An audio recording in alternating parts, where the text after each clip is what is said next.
speakers. So, Joe? Thank you, Rob. Let me offer a welcome from the Los Alamos National Laboratory and from myself. Export controls are an important but underappreciated and in many ways little understood tool of both national and international security. They have, and they must be, evolutionary. They must be able to respond to changes in the security environment, threat assessments, technology patterns, and global economic trends, as well as other factors. At a time when we see all of these critical factors in flux and changing dramatically, a thorough review of both national and international export control regimes, particularly dealing with proliferation, seems very timely. We have such a review that comes from the National Academies. It focuses on national security controls on science and technology in a globalized world beyond Fortress America. I recommend it to you. It was based on a committee chaired by John Hennessy and Brent Scowcroft. We are fortunate to have with us today one of the commissioners, Mitchell Wallerstein, and the study director, Patricia Wrightson. Mitchell is Dean of the Maxwell School of Citizenship and Public Affairs at Syracuse University and a professor of political science and public administration. He was vice president of the John D. MacArthur Foundation in Chicago, and previously Deputy Assistant Secretary of Defense for Counterproliferation Policy and Senior Representative for Trade Security Policy from 1993 to 1997. During his time at the Department of Defense, he helped to found and subsequently co-chaired the Senior Defense Group on Proliferation at NATO. Prior to going into the U.S. government, he was the Deputy Executive Officer of the National Research Council of the National Academies of Sciences and Engineering. Patricia directs the Committee on Scientific Communication and National Security of the National Research Council. She directed the Committee on Science, Security, and Prosperity that released this report, Beyond Fortress America. Previously, she directed the Global Dialogues on Emerging Science and Technology project, a 2-year project sponsored by the Department of State. She came to the National Academies in August 2000, and prior to doing that, she taught at Georgetown University for 6 years, where she held a joint appointment in the Department of Government and the School of Foreign Service. We're very fortunate to have these speakers. Mitchell, why don't you begin? Great. Well, good afternoon. It's a pleasure to be here. Because it's being kind of I need recorded, to sit down. and because it's a Wilson Center where we proceed seminar style, you're welcome to remain seated. All right. Fine with me. I should remember that, having attended these seminars myself many years ago. Both for audio and your own comfort, Okay. Okay, great. Okay. Yes, I said I used to attend these sessions when I was in Washington, so it's a pleasure to be back here and to talk with you. Patricia and I have decided we're going to be a little controversial this afternoon. You know, this is a subject that, as many of you, I see a lot of familiar faces around the room, and a lot of unfamiliar faces too, because time has gone by. But this is a subject which probably has been more studied to death than any other subject I can imagine. I mean, if you lined up all of the reports, august studies that have been done on this subject over the years, you'd have a very long bookshelf indeed. Unfortunately, many of them have been done at the National Academy of Sciences. I directed 2 of them myself during the 1980s and early 1990s, and there have been a number since. And now with Beyond Fortress America, I think we've probably said all there is to say on the subject. So we're leaving now. But what I want to do, we're going to do 2 things here. I want to talk to you a little bit first about what we have basically said, which is that the emperor has no clothes, that we are in an entirely new era, and that yet we are still trying to enforce a system of controls that was basically designed for the Cold War. Not basically, it was designed for the Cold War.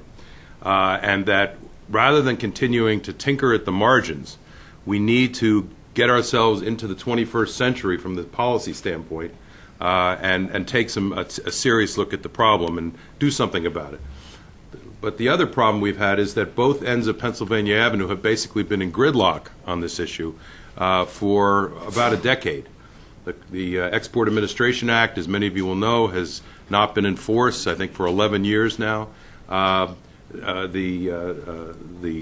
executive branch, at least during the last two presidential terms, did very little to modify the existing export control policies. So this was the background to why this new study was undertaken. What I'd like to suggest to you is that we are guilty at this point of what the panel called, and I personally have called, Fortress America thinking.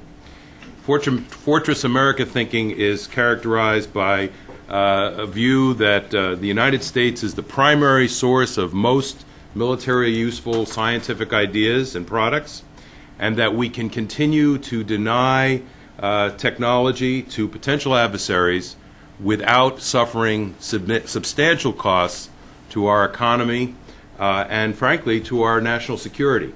And one of the things that this panel has said, perhaps for the first time, is that it's not just an issue of economic cost, it's an issue of actual damage to U.S. national security interests.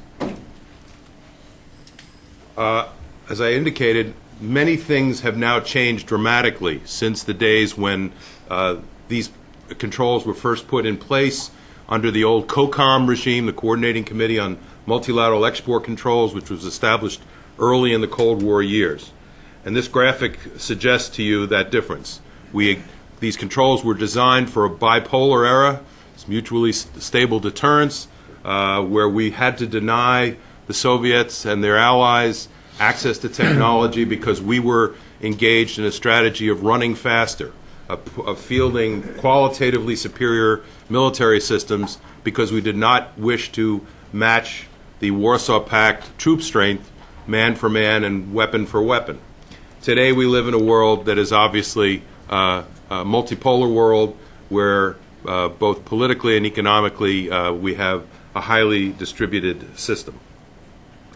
From a high technology standpoint, in the era when these controls were established, most technologies that were relevant to military systems were designed in the United States or in a few other key NATO countries. Today, we live in a highly distributed world where the U.S. has a commanding lead in only a very few technologies.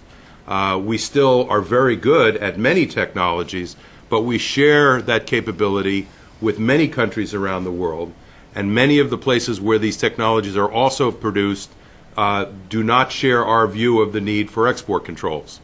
So what that means is that we are, in many cases, attempting to control things effectively unilaterally that many other governments simply do not control. And finally, from an economic standpoint, in the days when these controls were put in place, the United States had a commanding economic advantage. I mean, bear in mind that many even of the European countries were rebuilding from the Second World War, Japan rebuilding from the Second World War. But over the years, of course, their economies have rebounded, and we see now in sector after sector that they are highly competitive. So that today, trade is moving in many different directions, and of course the U.S. runs a very large trade deficit with respect to many of these countries. So we would like to suggest to you that export controls have largely become a third rail of national security policy. We are not suggesting the need to abandon export controls. That would be foolhardy. There certainly are appropriate situations where export controls continue to be necessary, but the list of controlled items is far too long. It contains technologies that are obsolescent or in some cases obsolete, and we are simply shooting at too broad a target. Moreover, the stakeholder communities that really are affected by these controls, and some of you are from these stakeholder communities, is not a broad-based constituency. This is, in fact, the reason why the controls still exist largely in the same condition that they have been in, with some modification, for the last 30 years or so. So we have affects the defense contractor world, we have the dual-use industry world, and the laboratories. Now, in each of these subsectors, clearly they are dealing with some technologies that are highly sensitive and are used directly in U.S. military systems. But, for example, in the dual-use industry world, they are also producing versions of the technology which are incorporated extensively into off-the-shelf technology and off-the-shelf systems, and are effectively commoditized. They can no longer be controlled. And yet, the United States, in some cases, continues to attempt to impose controls when virtually no other country in the world concurs in this. So let me be specific now. What are the negative effects, as this panel saw it, of these controls? First, from a national security standpoint, and this is really, I think, what has not been articulated before. First, we argue that the Defense Department is being deprived of cutting-edge tech products. Some companies in the United States are choosing purposely, as a market strategy, not to enter into the defense world, thinking, in some cases erroneously, that they will avoid getting tangled up in U.S. export control regulations. Foreign companies, some of whom possess technology that is at least as good, if not superior, to that produced in the United States, are also choosing not to compete for defense contracts for the very same reason. They simply don't wish to get tangled up in U.S. export control laws and regulations. And in fact, we uncovered examples of companies that advertise their products as, quote, ITAR-free, meaning that they have no content which would be regulated under the International Traffic in Arms regulations, or, of course, the Export Administration regulations. We've also identified the fact that the U.S. military, now globally engaged in at least in two major conflicts at the moment, frequently is unable to use foreign companies to repair and maintain significant systems, because to do so would require that they obtain individual export licenses for each item that they wish to have repaired by a foreign company. And then finally, there are the intelligence losses of not allowing U.S. companies, or not having U.S. companies engaged in certain markets and in certain kinds of export activity. Because clearly when those kinds of relationships are established, U.S. companies and in turn U.S. military and intelligence attaches learn important information about foreign military capabilities and in some cases even foreign military intentions. So we lose important national security information and knowledge by these restrictions. There also, of course, are substantial negative economic outcomes of the current policy. These are perhaps better known, but just to review them briefly, the controls impose a substantial cost of doing business. This cost is not shared by companies from competitor countries, for example, in the European Union, that don't impose the same kinds of controls. So it increases the cost for U.S. companies, which obviously makes them less competitive in world markets. Secondly, and this is sort of the obverse of the first, the U.S. regulations have actually created markets for our competition, niche markets that now exist for competitors because U.S. companies are not permitted to compete in those areas because of the limitations imposed by the controls. From where I sit in a U.S. university at the current time, these controls, mainly the visa controls, but also the deemed export regulation, have had significant effects. In some cases, we're finding it difficult to recruit the best and the brightest foreign researchers who don't want to go through the onerous U.S. Visa process, that feel demeaned in terms of the way they're treated at the point of entry into the country.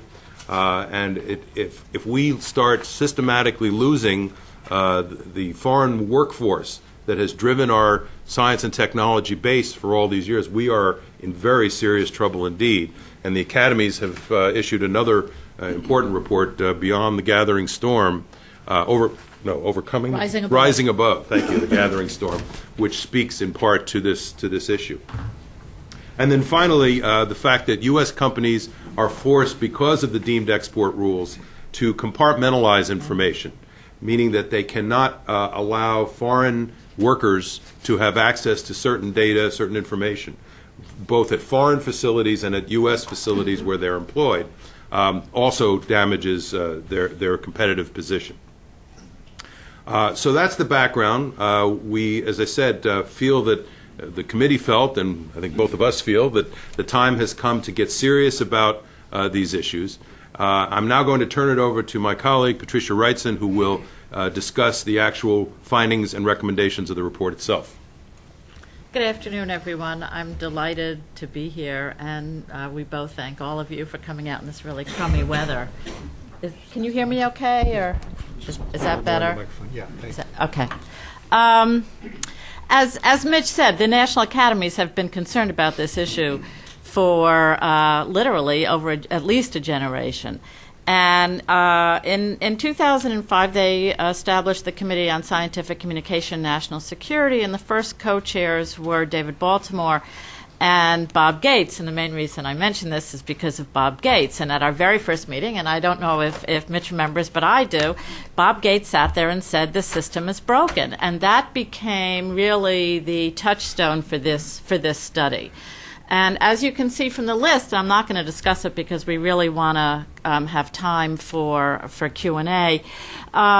We put together an authoring committee that we thought would really have credibility on both sides of the aisle, and we lost. I found out we were losing Bob Gates the way the rest of the world did, which was on TV. When was it? On November 7th, or whenever it was, 2006, that he had been named Secretary of Defense. And then, fortunately, because Brent Scowcroft had told Bob Gates that he should be a co-chair back in 2005. Thankfully, Brent Scowcroft felt that he now had no choice but to accept it in 2007, which he did. And so here's it's okay. So that was the committee, and I'm not really going to go over the findings because I think that Mitch really explained the thinking behind the findings. The one that I think, the first being that the current system is hurting both our national security and our economic competitiveness. The second being that the role of the president was really quite critical. And when this committee first got together, it asked itself, who can actually start to make changes the quickest? A simple question with what it turned out to be a simple answer, which was it's really only the president. And we spoke to a lot of people who were both in and outside of the administration, and this is still during the Bush years. And they said that it wasn't that President Bush wasn't interested in this set of issues, and some of you may know that he put out 2 presidential directives in the beginning of 2008, but then immediately turned his attention to other very pressing issues. So for the umpteenth time, this was not being dealt with from above, and all of the bureaucratic playing in the sandbox continued as usual.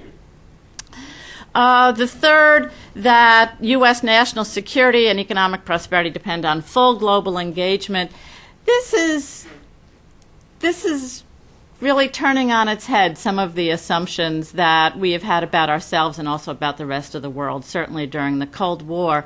But this is increasingly true. And in fact, somebody sent an article to me this morning, said, is America number 1? And this is the title. No, we're number 40. Well, of course, we're not number 40 in everything, but the whole point is we do not have the position we used to have.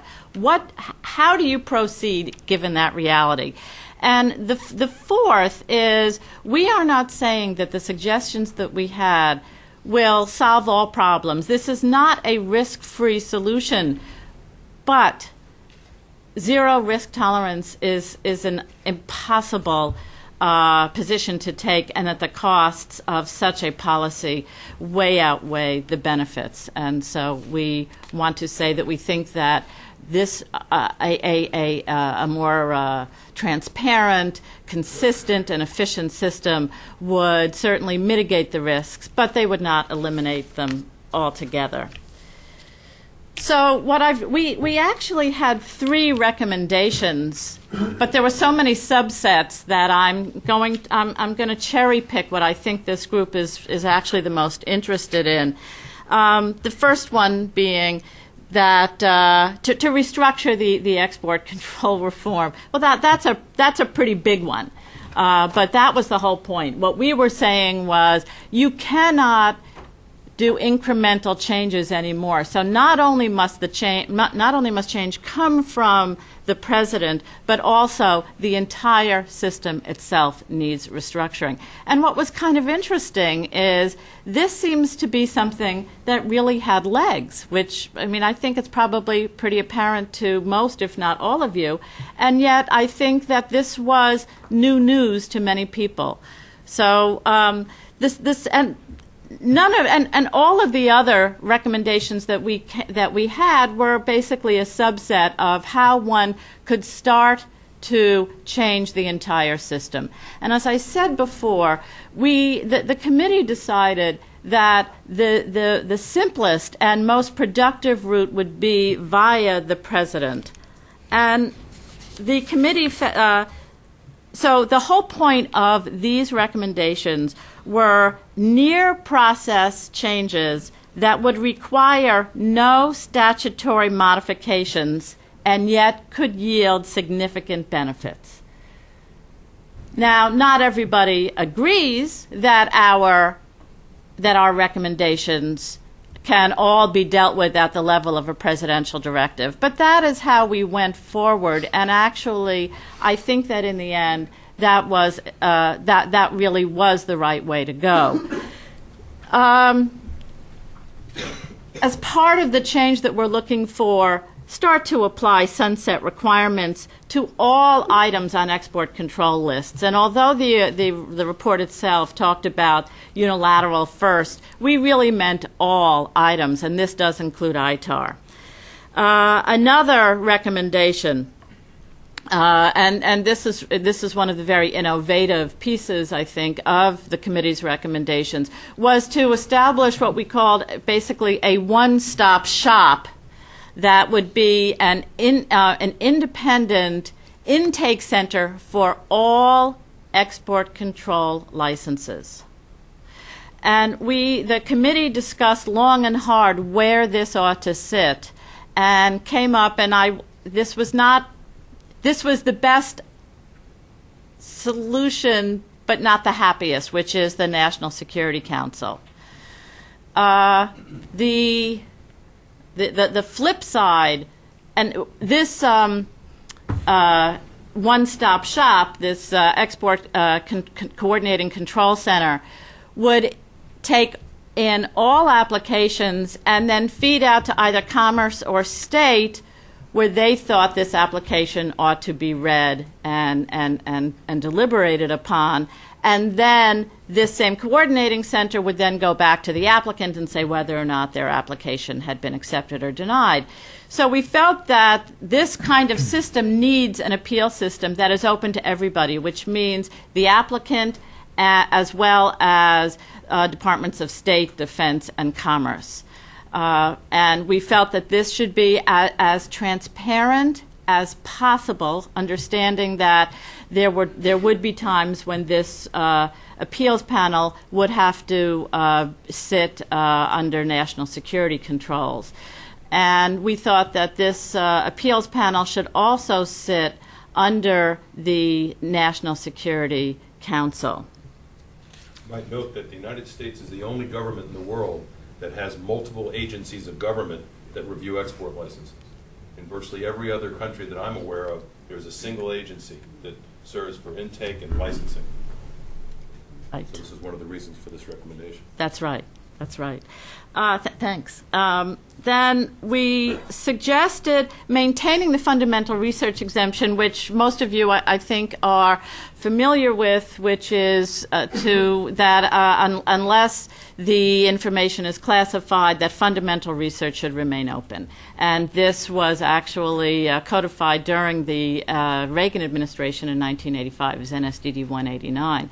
But another innovation that the committee came up with was the competitiveness, the research competitiveness exemption, which would eliminate export controls on dual-use technologies where they or their functional equivalents are available without restriction in open markets outside the United States. Basically, this is a let's get real, folks, and let's support the fact that this is really hurting industry, and it's hurting industry. The current regulations are hurting industry in a way that is not helping national security. The final recommendation was to address the long-term human capital issue, which Mitch also discussed in the findings section, and we are concerned about losing access to the best and brightest, and I'm sure some of you have heard some of the horror stories. I guess my quote-unquote favorite is Govardhan Mehta, who was the head of the Indian National Academy of Sciences, was actually initially denied a visa to come to the United States because his PhD dissertation of 40 years ago could be considered sensitive. It all got resolved, although not completely happily. And you know, the problem is you have these flashy examples that really make it in the news, and so we recommended somewhat broadly what should be done, streamlining and as you can see, streamlining the visa process, extending the duration of stay for graduate students, for particularly for people who have just completed their dissertation. Give people at least a year. In fact, a lot of people say that what foreigners should be getting with their diploma is a green card, a staple to their diploma. I think it's Tom Friedman suggested. Oh, okay. All right. So not a bad idea. And then expert vouching by qualified U.S. scientists. This is not vouching that this person is a good guy. Please let him or her come to the United States. But but we did think that U.S. scientists could vouch for the professional background of people who are applying to come. And finally, skills-based preferential processing, so to make it a little bit, to make it easier for people who really are at the top, to make it easier for them to get here. So that's what we did on December. The report came out in January of this year. We have since had over 30 briefings, including a hearing before the House Science Committee in February. And one of the last briefings that we did was with Ellen Tauscher, and this was just before she was sworn in as Undersecretary for Arms Control and International Security. And it was, I think that our recommendations were music to her ears. And a month later, she personally called the two co-chairs to tell them that President Obama had decided to establish a committee, an interagency policy committee that was being directed by none other than General Jim Jones, the National Security Advisor, and Lawrence Summers, who is head of the National Economic Council. They are directing this effort. So this happened in August. Needless to say, the committee couldn't be happier. Secretary Gates, when we briefed him in early January, said he really wanted to help. He felt the timing was perfect, in part because of the terrible economy, and he wanted to tote the water for us, which he did, and he was tremendously helpful. the fact that Summers and Jones have been assigned to this task shows exactly how seriously the president is taking this. So we actually think that the administration has heard, is listening, and is acting. Now, all we are at is the end of the beginning. And this is a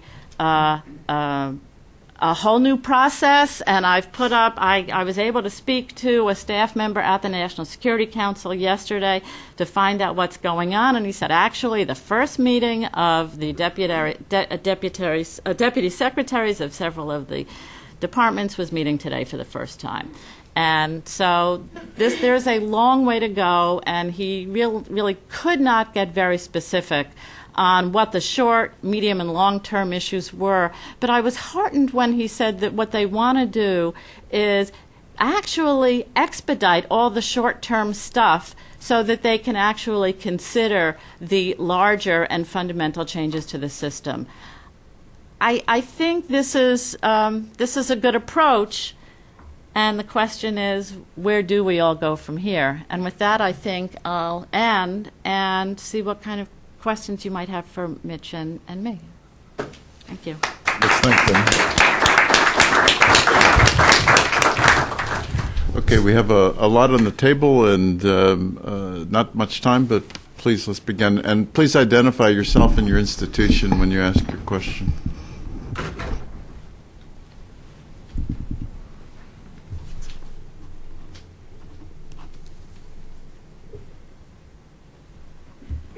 Paul Kerr, Congressional Research Service.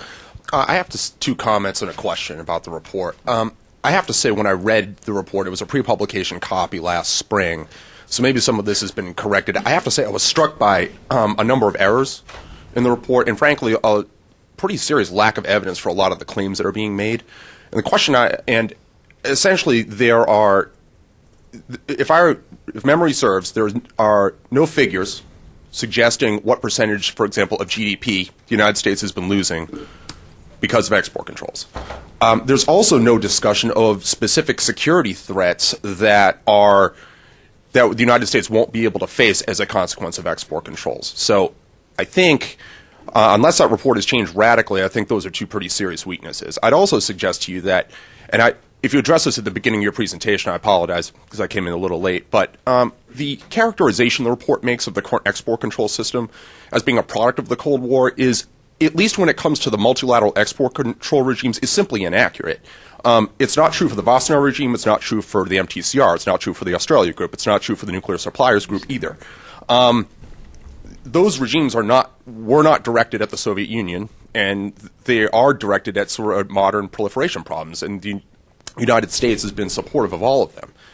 My question is, what becomes of items that are on multilateral control regimes under your system? I mean, would your solution unilaterally decontrol items that, for example, are controlled by the NSG or the MTCR or Australia Group? First of all, I'm not going to get into a quibble with you about data. I think the report is adequately supported. There were some changes made from the pre-publication version that you saw, but the kinds of data you're looking for are virtually impossible to quantify. There have been various attempts over the years to try to come up with a total estimate of economic losses as a result of export controls. In fact, in an earlier study that I directed at the Academy, we did such a study. And I think we came up with a number of about $9 billion a year. Now that was a long time ago, so my guess is that number's considerably higher. Yeah, but there's nothing like that in this study. Well, in any case, I think that the fact remains that you talk to anybody in industry in any of the major sectors, and they will tell you that they're giving up business because they're not allowed to compete in certain sectors for the business. If you know any, I actually was on the team that negotiated the Wassenaar arrangement to follow on to COCOM, and I have to tell you, I'm almost embarrassed to admit that I was part of that negotiation. The Wassenaar arrangement is the weakest read of an agreement that exists. It was negotiated in the aftermath of the fall of the Soviet Union and the end of COCOM.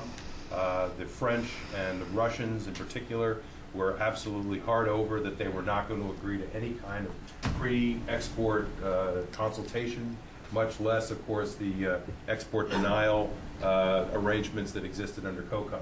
So the Wassenaar arrangement is a joke, frankly. It is a post hoc reporting arrangement that is rarely even adhered to, except often many years after the exports have already been made. So as a way of preventing sensitive technology from flowing to countries that we really don't want to have it, like proliferant states or states that might be cooperating with terrorism, the Wassenaar arrangement fails miserably on that account. That's military. Yeah. What we are really driving at are the fact that there's a core element of the control system that is essentially unchanged from the Cold War days. And in response to your question about decontrol, we would certainly start with those technologies and those products that remain controlled that no one else controls. And there still are quite a few. And then beyond that, obviously, to remove other things that are controlled multilaterally. Of course, we know that the MTCR is a voluntary arrangement. It's not a treaty-based regime, so there's no force in law. Same with the Australia group. So you'd have to go through item by item with all the other governments and determine which they are still controlling and whether there's any effectiveness to those controls. Yes, we have a question here.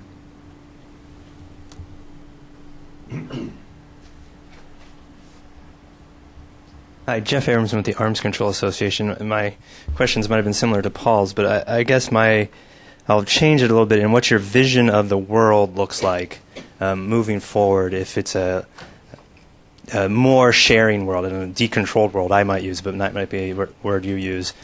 If commerce is making suggestions that there's sort of a trusted group of countries out there that we could have lesser set of restrictions with. How you vision this world, and my concern, and I do have concerns, and these are old concerns you might say, but when we let more things out more freely, we essentially move our borders to the next country's borders that are part of this community. And you need to have a sense of what they're going to do with things. So how you weigh the risks of sort of expanding the flow of things out of the country to places where they might be controlled much less carefully, if at all, what the dangers are. Because I see there's dangers, and I think you're talking more about the benefits of a change, and I think there's many dangers. So how you weigh and how you figure this world operates in the future. Well, that's a good question, and I think you also have to back up a step and say, what is the purpose of this control system in 2009, almost 2010? Soviet Union is dead.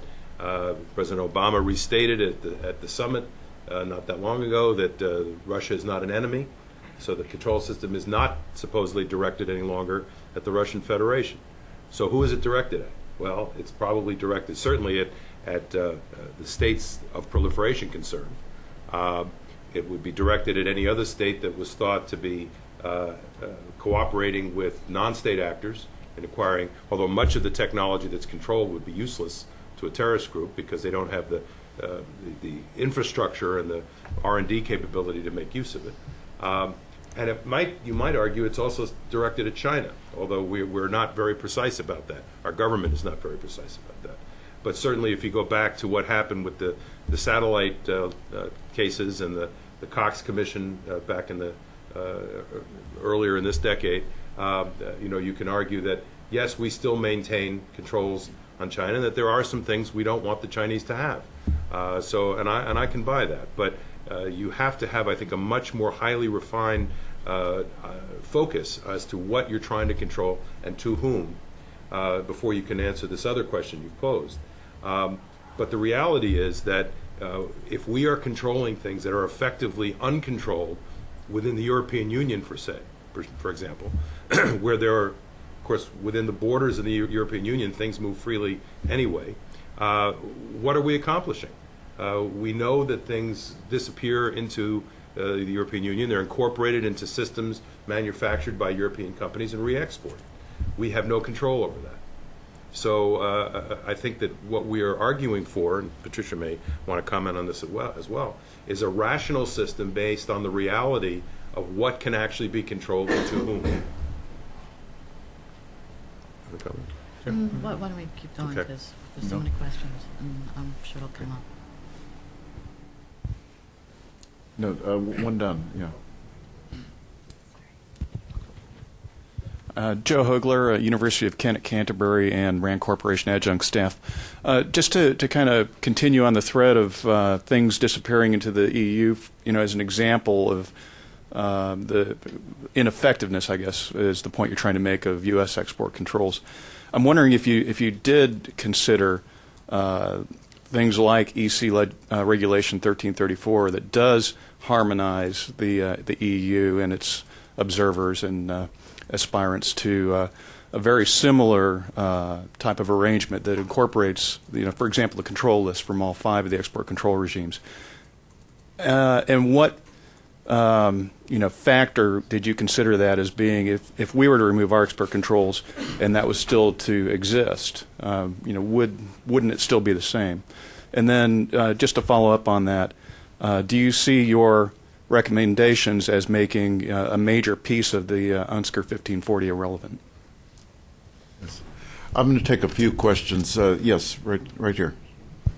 Yeah.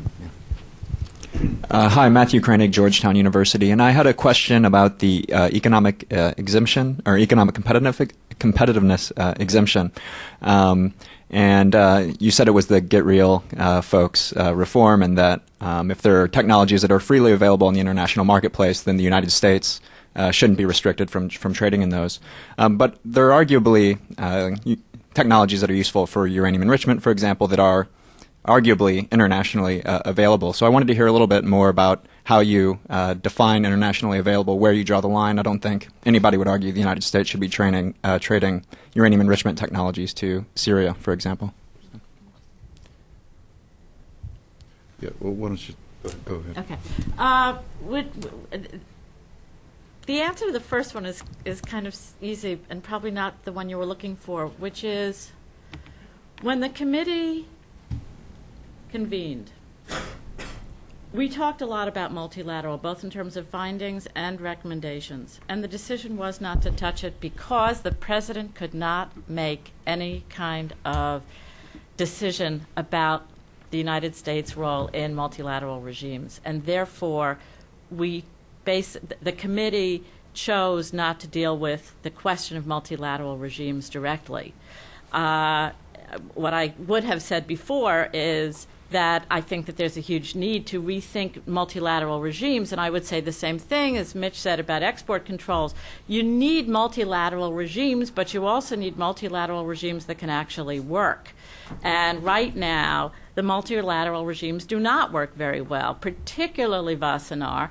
The Nuclear Suppliers Group and the weapons-related regimes do work much better, and I think a big question is how might it be possible to reconfigure Wassenaar into something that would work, and the committee would absolutely support trying to think that through, but it was not part of the report. So I don't think that and no, I don't think that it makes 1540 relevant. So I guess that's the easy answer. With regard to the economic competitiveness exemption, the committee meant legally and widely available.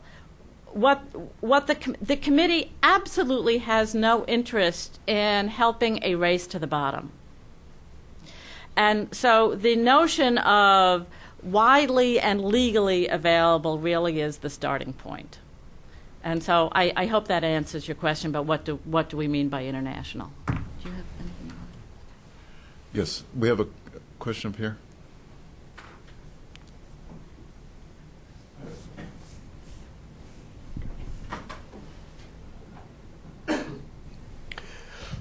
Thank you. My name is Steve Hirsch. I'm a journalist. Gave up the best years of my life to the Export Administration Act. as a few other people in this room did. I want to ask a political question, which is that as you look at this review and you look at the situation for revising export controls, things can all look good from one point of view. You have Eric Hirschman is probably going to be the Undersecretary of Commerce. He goes back into this issue a long way. The chairman of the Foreign Affairs Committee is Howard Berman, who has been on this issue since the moment he walked into Congress. However, what has happened in the past often is that we move forward on a review that seems to be in its advocates' eyes moving forward well in the House, and then it gets to the Senate, and then the issue is somewhat ambushed by people exploiting fears of it used to be the Kama River plant. Now it's Chinese, but that is many a well-intentioned export control revision has founded on those rocks in the past. Is that likely to happen again? And does Gates being in defense play into that? I mean, maybe mediating it. I'll answer. You want to take two at a time? Yeah, right here. Michael Binder, Department of the Air Force. We get occasional briefings about the foreign threat, and we hear about very high levels of industrial espionage against industrial targets and government targets. And I'm just wondering whether you had anybody on your panel from an investigative service like OSI who would talk to you about what the threat is, because if we eliminate export controls on certain areas, then we're just going to make it easier for those people to get that technology. And even if the technologies are available, there's still something about an American level of technology. You look at comparable weapon systems as they perform in war, and the U.S. systems seem to usually always perform better than the other countries. Espionage is by our friends and our adversaries, so I'm wondering whether you had that input on the committee. Okay, all right. I think that the operative word, Mr. Binder or Dr. Mr. is weapons. The committee is not at all in favor of making it easier to export weapons, and so that's. About the underlying technology. But your question That's frames legal now. exactly what I was talking about at the beginning about Fortress America thinking, to be honest. If we're going to continue to have this attitude that we are the only people who can manufacture these systems, and our technology is somehow superior and that we can absorb these costs, we're going to very quickly find ourselves in a very serious declining economic position. Remember, the underlying technologies are already protected under NSDD 189. So, and you had said that it is our weapon systems that work best in the theater, and that's why I'm saying the committee is not at all recommending that it become easier to export weapons themselves.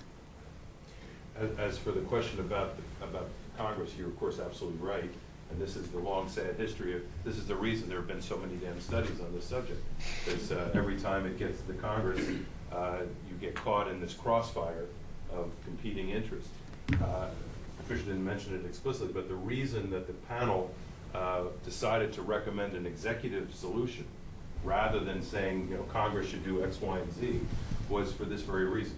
It felt that there were things that could and should be done by presidential directive that could be done even without the reauthorization of the Export Administration Act to avoid this kind of conflicting cross pressures. So I think now that Congressman Berman has indicated his intention to try again, it's been, I can't remember, I knew at one time how many attempts there have been to renew the EAA. I think it's like 6 or 7 or maybe more than that. But he seems to feel pretty optimistic he can at least get it through on the House side. Ed Rice over there now. Whether they can get it through the Senate, I have no idea. So we think in the meantime, let's not just stand there and the government shouldn't stand and twiddle its thumbs. It can move ahead by presidential directive to do a variety of things. And then if the EAA can get renewed, all the better. Are you concerned about what might be termed alarmist descriptions of leaking technologies to Academies? That is going to happen inevitably. It has happened every single time there's been an attempt. That's the reason it's not enforced. Why we've been operating under the International Economic Emergency Powers Act, which is patently ridiculous that our government, the Congress can't seem to pass a piece of legislation and force the president's hand into the Emergency Powers Act.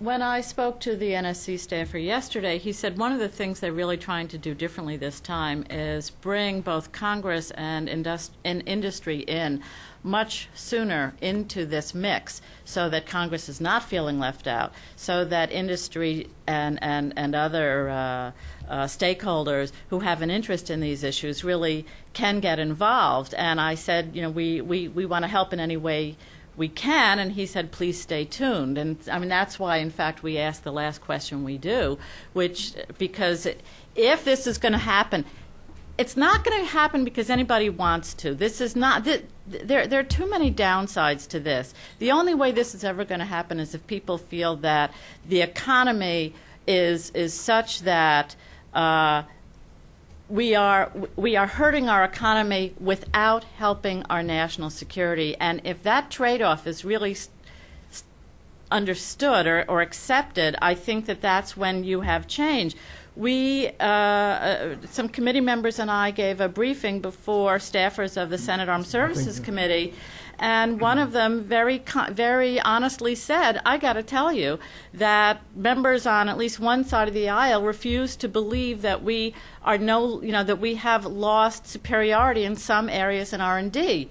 Well, when you are dealing with people who just don't want to look at reality, you've got a problem. And I think part of the job is to help people understand that these changes have occurred and that they are real. Had one question here.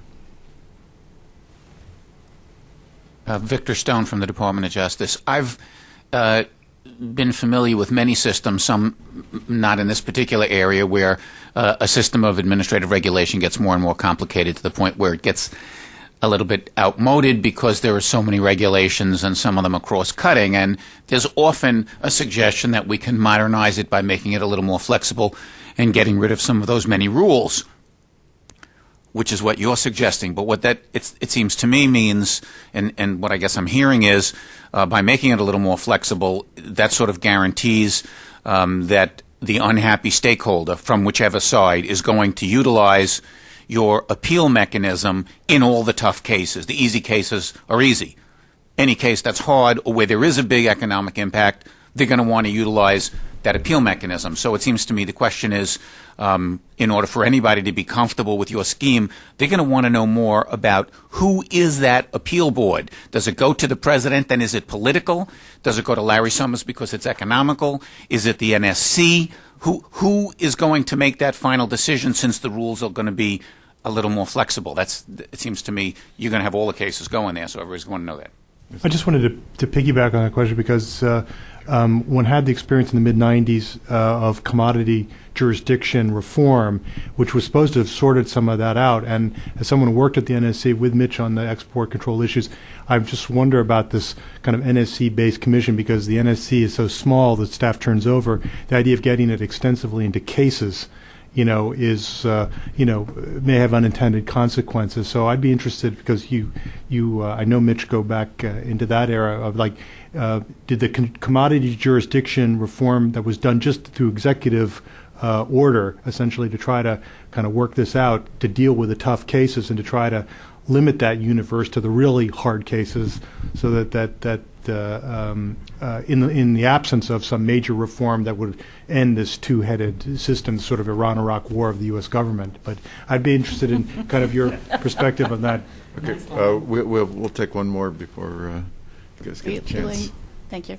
Elaine Grossman from the National Journal Group. I've got what I think is going to be a very simple question for you, and that is, I wonder if you could just give us some concrete, specific examples of technologies that you would like to see U.S. corporations be able to export a little bit more freely under a new export control regime that right now they're having trouble doing. Where would you like to see them be more competitive if the regime were changed? Thank you. Well, let's deal with the issue of how the process would work. I'm going to ask Patricia to give you the details on. We actually came up with what we thought was a pretty innovative procedure or process that would involve retired federal judges that would adjudicate these control. I mean, many of you will be aware that you're absolutely right. Of course, anything that's controversial gets escalated. That's the strategy that everyone always adopts. And what has been the case for many decades is that the game is to those who oppose the approval of the export keep escalating, and those who want it to be approved try to force it through. This process that we're recommending would actually obviate the need for that kind of gamesmanship. You want to describe how it would work? With the judges? Yeah, except that, do you? I mean, because I'm not sure what I'm not sure what their how much deeper that the description gets, because we really didn't develop an extremely specific system. We did recommend that there would be a group of judges, I think we said 3 to 5, who would sit on a rotating panel that would meet in existing courtrooms, possibly in DOJ, wherever, to hear these cases, and when required, they will involve national security classified hearings, but not always.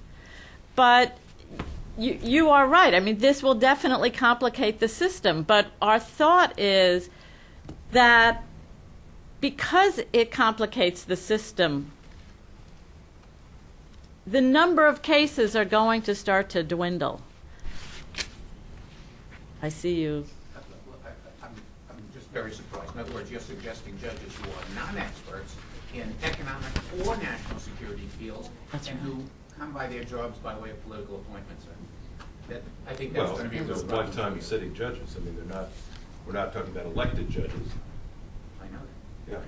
But they will have presidential appointments. What we've got now is a system which is even more political, because it's. No, I know. I'm just talking about where you're going. Yeah. Well, we were trying to be creative and thinking through new approaches that would break this deadlock, this gridlock that has existed for so long. I feel that in some ways the committee has already been more successful than we thought we might have been, given how difficult this nut has been to crack, and that the Obama administration is really taking it seriously. The committee never said it's our recommendations or no recommendations.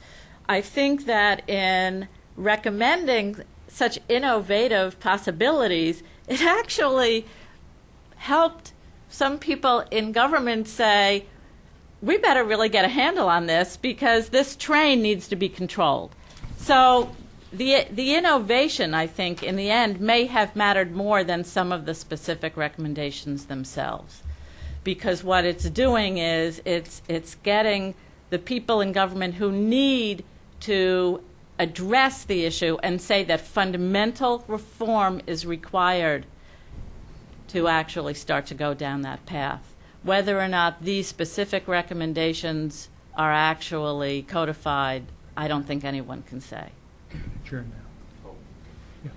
I didn't respond to your question. The panel did not make specific recommendations about sectors that should be decontrolled. It obviously has to be case by case. We do know that there are particular areas where, again, the U.S. controls are not congruent with the controls of the European states or Japan, for example, or a number of South Korea, a number of other countries. You can, I'm sure, and if you're a journalist, I'm sure you have talked to people in sectors of machine tools and some other sectors who would tell you that they are subject to controls that their competitors are not. Rocket propulsion systems is another area, but that, of course, gets into some areas that move over into ITAR. And so, again, as Patricia said, we're not recommending and did not recommend a decontrol of technologies related directly to weapon systems. Can you speak for yourselves on that, as opposed to what the panel agreed to? in terms of just the technologies you would like to see freed up? Well, the poster child are satellite systems, so that's an easy one to stay with. That, of course, is again the result of the Hughes case and others where assistance was given to the Chinese after their launch failures, and then the result was it all got shifted over onto ITAR. But I think that work has to be done. There has to be a much better understanding in terms of how are technologies developing globally. And the United States actually does not really have a very good handle on that at this time. And so lots more information really is needed to make good decisions. And so that's why I think one of the reasons why your question is difficult to answer. I think with that, we're going to have to end. Please join me in thanking our panelists.